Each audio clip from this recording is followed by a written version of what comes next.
Psalm 1. Dit gaan goed met die mens wat nie die raad van goddeloses volg nie. Nie met sondaars omgaan en met ligsinnige saamspan nie, maar wat in die woord van die Here sy vreugde vind. Dit dag en nag oordink, hy is soos 'n boom wat by waterstrome geplant is, wat op die regte tyd vrugte dra en waarvan die blare nie verdroog nie. Hy is voorspoedig in alles wat hy aanpak.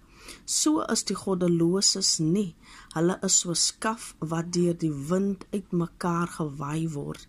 Daarom sal goddeloses hulle nie kan handhaaf wanneer die Here oor hulle oordeel nie, en sondaars nie 'n plek hê in die vergadering van die regverdiges nie. Waarlik, die Here lei die regverdiges op hulle pad, maar die pad van die goddeloses lei tot ondergang. Amen. Die Here seën die lesing van sy woord en hy seën dit tot ons harte.